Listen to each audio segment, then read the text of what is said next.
You're listening to an Airwave Media Podcast.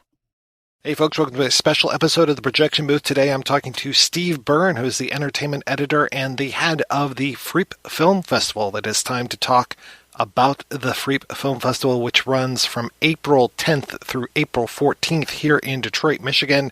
It is all over the place. I think there's like 14 venues or something crazy like that. You can find all the details over at freepfilmfestival.com. I'm also very happy to announce that I will be doing Q&As for 3 of the screenings, 2 of the Alice Cooper screenings, as well as one for the Area 51 documentary screening. You'll find all the details for those over at projectionboothpodcast.com. Now let's go ahead and roll that interview.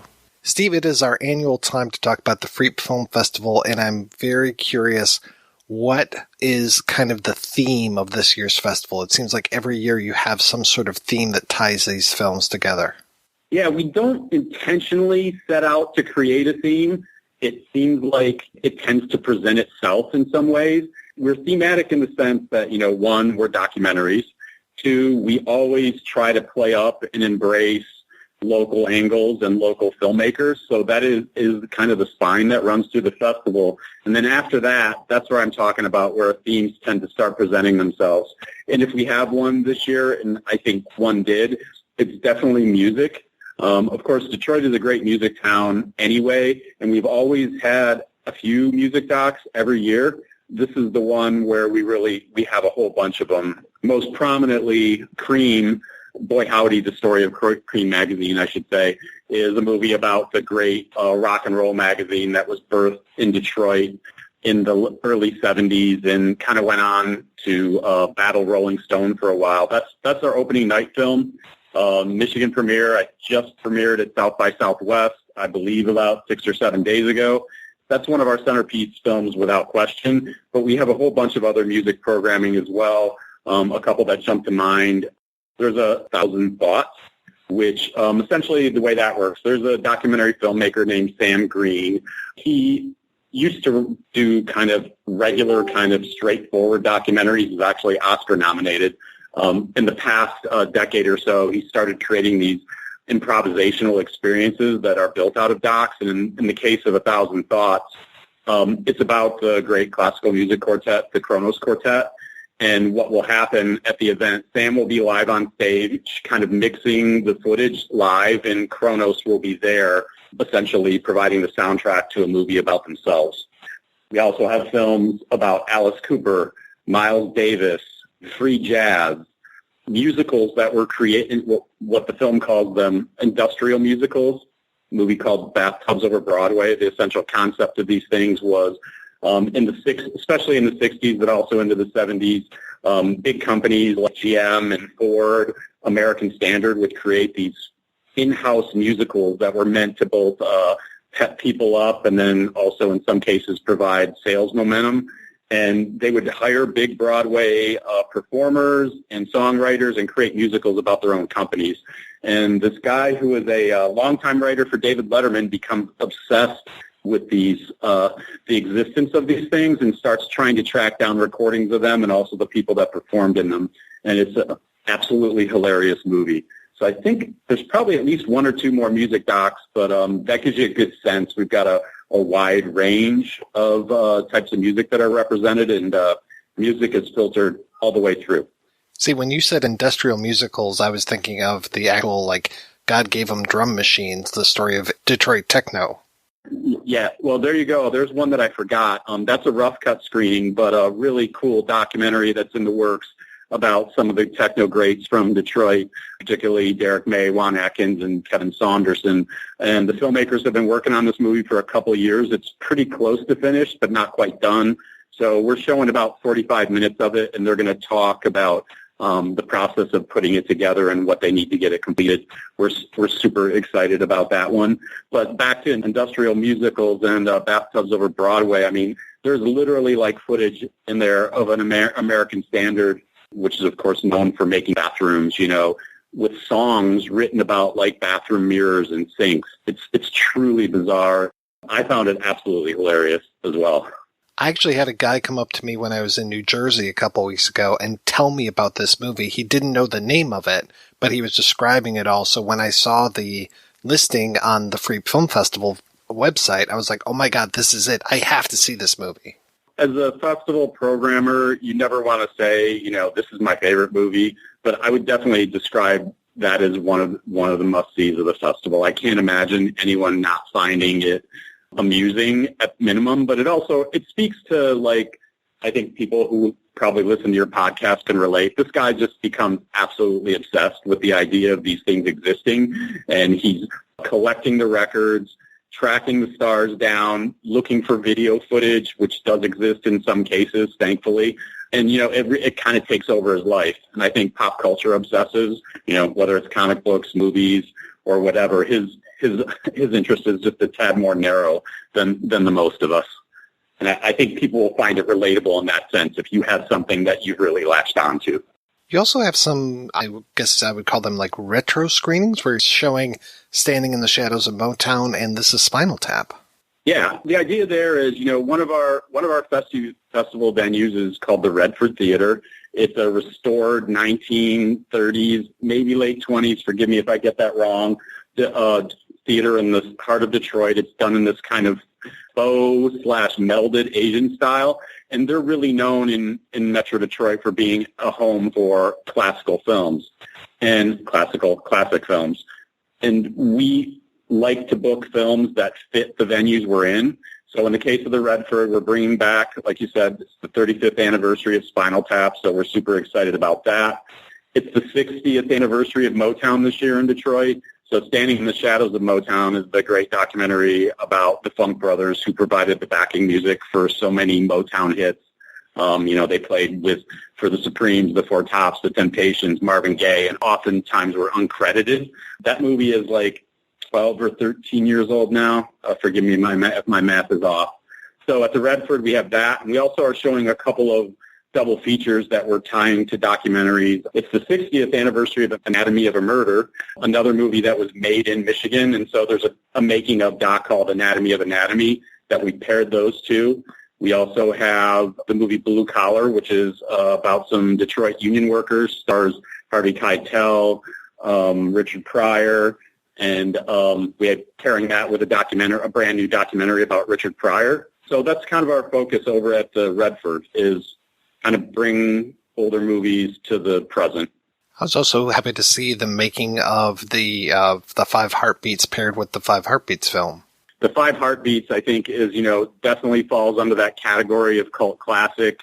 It's about a very Temptations-like group that goes through all sorts of melodrama. Was written by Robert Townsend, and Robert Townsend also is one of the stars. He just recently, it came out in 2018, made a movie about the making of it. So that's another one where we're pairing the older film with the movie that just came out, in this case, a doc, which fits our theme.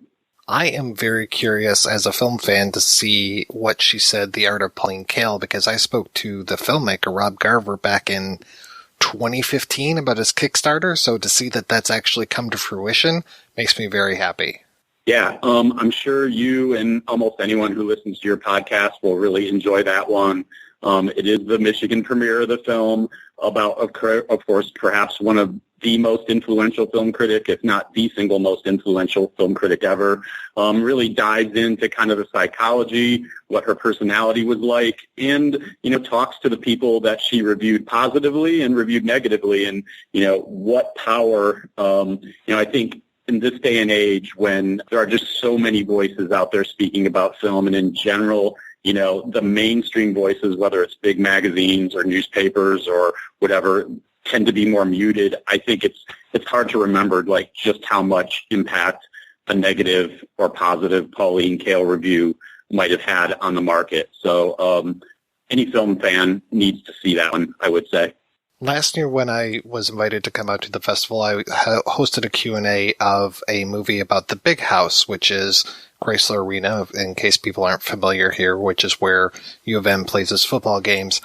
I am very excited to see the sports documentary that is there this year, Detroit Tigers, The Roar of '84, because that year is still just burned into my brain.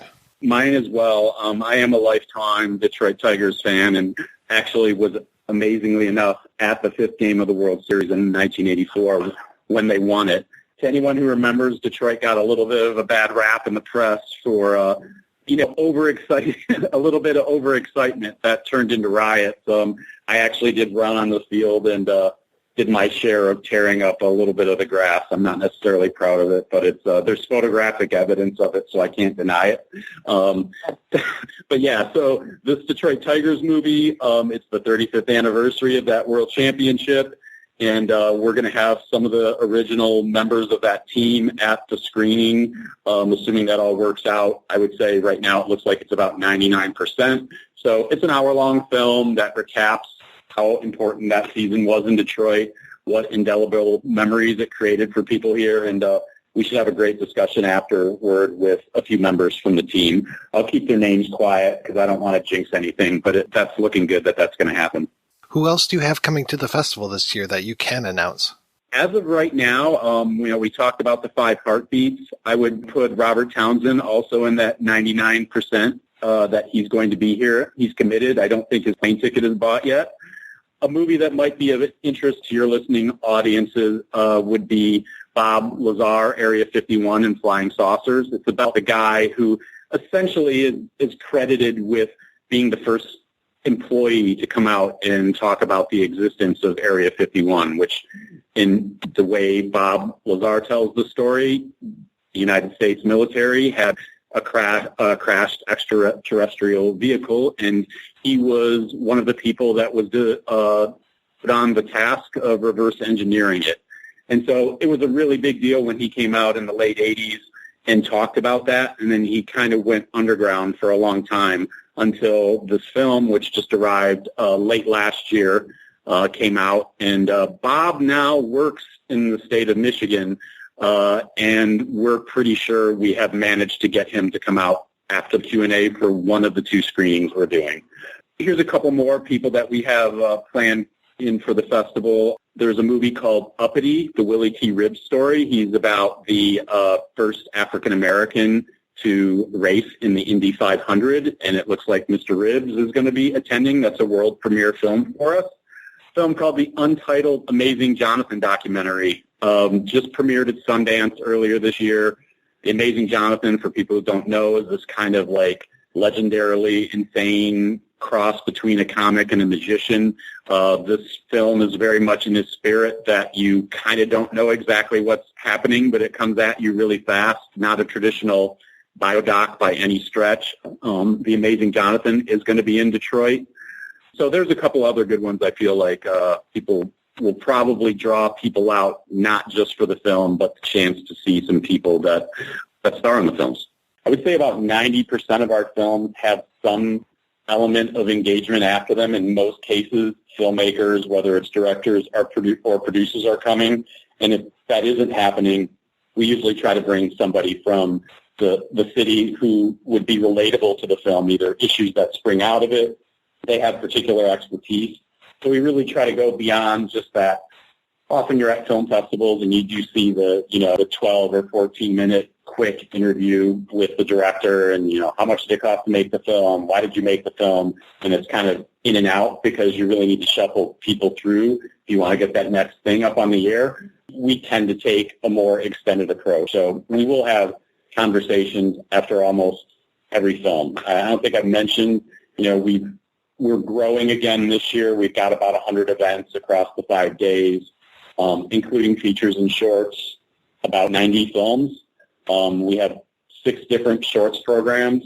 All of them are themed, and those tend to do really well for us as well. But, we're right up around 100 events. I'm not sure when we started 6 years ago, we had 2 venues and about 13 screenings, if I remember correctly. So the escalation of what we're attempting to do continues in 2019.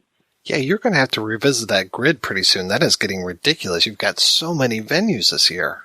Yeah, it's funny you say that because I was just literally not a half hour ago talking about to the designer of our print guide, which will appear in the Sunday Free Press on April 7th and also will be handed out at all the venues. the horizontal width of it, it no longer fits in a tab format because our venues have grown and we run the venues across the top of it.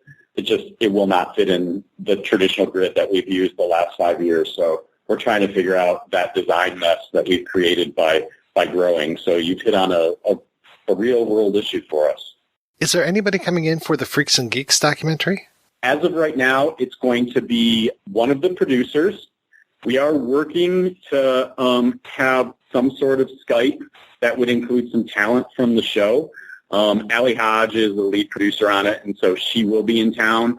Whether we have a star or creative person involved in the show is still up in question at the time we're talking.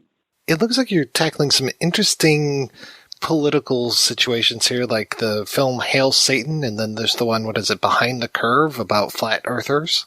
Yeah, Hail Satan is a really in-depth look at the Church of Satan, with a significant portion of the movie is filmed in Detroit, where there's, I guess, some kind of internal battle over what direction the church should be taking, how much of it, what it's doing, should be public-oriented, how much of it should be built around, kind of its, I guess, takedown of religion, for lack of a better word.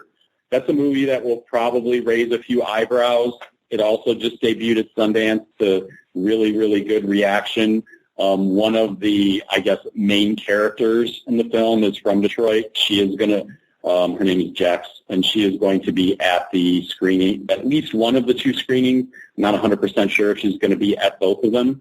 Yeah, Behind the Curve, I think a way to put that one is, it essentially looks at the growing movement of flat earthers and attempts to do so with kind of a gentle rather than ridiculing approach, which I think the gut reaction a lot of us have, or a vast majority of us have, when you hear somebody espousing flat earth philosophy, you kind of just want to roll your eyebrows and walk away. I think the filmmaker is attempting to speak to some broader themes by taking their concerns, at least, I don't know if seriously is the right word, but at least not with a kind of damning tone, which is nice, I think. As it tends to be the case in the documentary world, there are a lot of we've got several serious issue movies. Another one that jumps out at me is a movie called Dare to Struggle, Dare to Win, which was about a really controversial subdivision of the Detroit Police Department called STRESS, which stood for Stop Robberies, Enjoy Safe Streets. And I think that they rose to the level of entrapment, and it became a really, really huge issue in Detroit in the 70s, and ultimately it was abolished. And this film tells the story of a crusading attorney who puts it upon himself to try to stop what the police are up to. It's a movie about something that was happening, pretty much nearly 50 years ago, but it feels relatively relevant to today as well. I noticed this year you have, and I don't know if you've had these in years previous, but so forgive me if I never noticed them, but you've got a lot of panel discussions as far as just like works in progress or women in film and these kind of things that aren't necessarily tied to a film event but are film related. We've always done a little bit of it, but we're doing more of it this year intentionally. We have about 10 events that we would consider educational or geared towards the film community. All of them except one are free. A handful of them are panel discussions, as you mentioned. One is about music documentaries. I mentioned the music theme that we have going. We have a lot of great music filmmakers in town, so we're going to collect them together for a discussion. As I'm sure your listeners know, the question of the ability of women to break through the glass ceiling in the world of Hollywood or movie making has been a super hot one for the past couple of years, so we're going to kind of support that discussion with several female filmmakers that are in town. We also have a partnership with the Chicago distribution production company, Cartemquin Films, which probably most famous for the movie about Roger Ebert, Life Itself, was Oscar nominated this year, Minding the Gap. They're going to be in town with several other people helping us host workshops that are geared toward the filmmaking community. Some of them are private, some of them are public. We've got a panel discussion that jumps out of one of our films called The Feeling of Being Watched, where the filmmaker who is also the subject of that film, uses Federal Information Act requests to great success. And so we're holding a panel associated with the film that will teach people how to use FOIAs, which kind of fits in with the journalistic mission of the Free Press, which is, ultimately the organizing entity of our festival.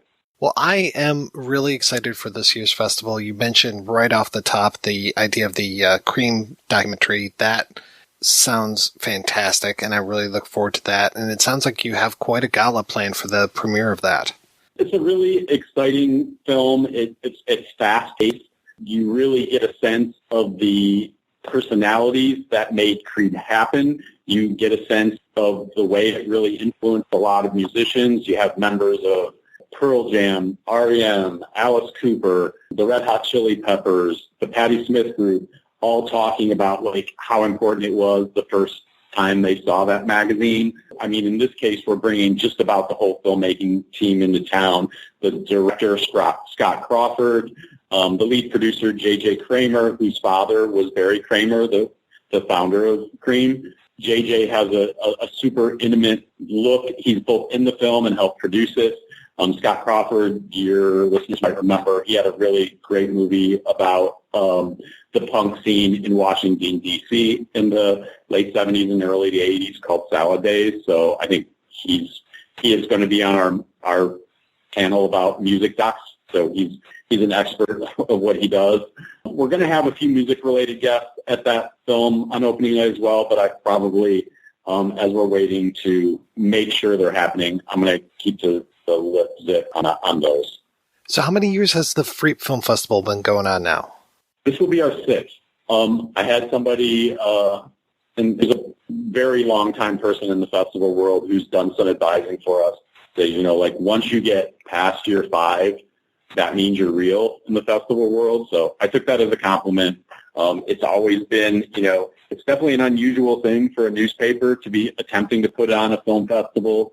None of the key people involved when it started really had any real experience in film festivals. We had done a little bit of volunteering, but no one had worked at one that was, functioning at high level for any extended period of time. So it feels like 6 years has gone by really quickly. I think the growth speaks for itself. It shows that we're doing something right. I hope our attendance goes up this year. It has gone up every single year we've done it. Now it's on us to the market, and our patrons like the lineup enough that it grows again, and we continue to propel forward, But you always knock on wood because you never know exactly what's going to happen. You just try to build the best lineup you can and get a word out about it and see what happens. I mean, after 6 years, it has to be so easy to do now, right? Yeah. Oh, yeah. We've learned a lot. I do feel like, and I'm not just talking about me, I'm talking about the core team that helped makes it happen, including Kathy Kilashevsky, who is our artistic director, Jill Goplani is our engagement director, and all three of us have been involved in it essentially from the start. And while there are certain things that we do way better and don't make those mistakes that, you made in year 2 or you made in year 3, it does feel as it grows, it always is the opportunity to make more mistakes or not think about something that you should be thinking about.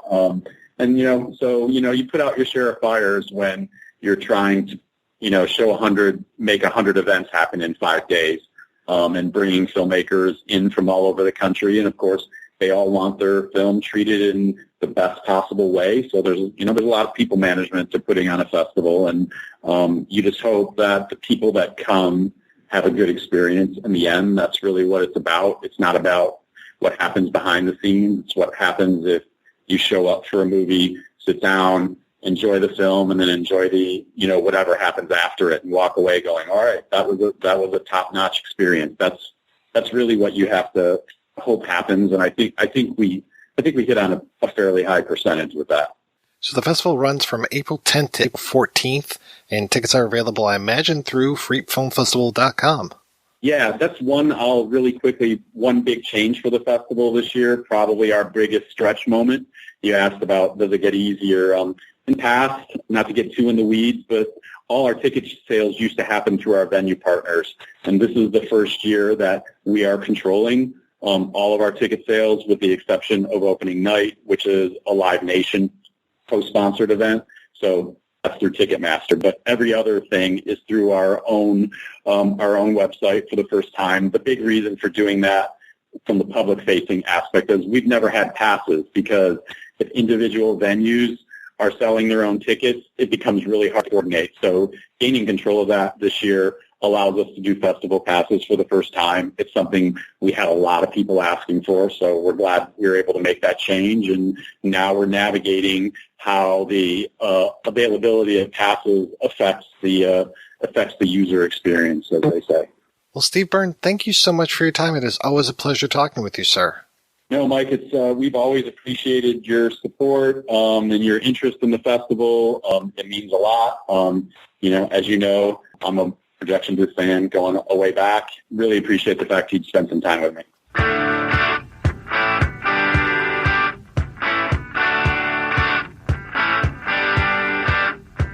She struts into the room.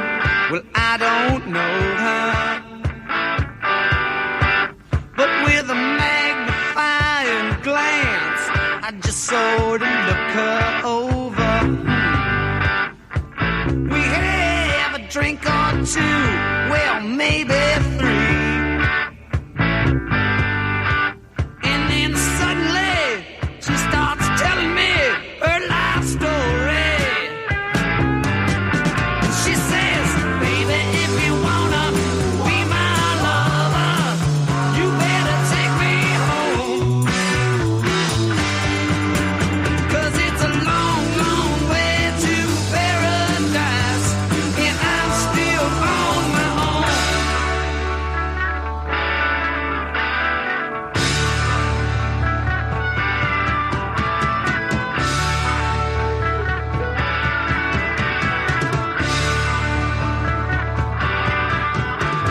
Soda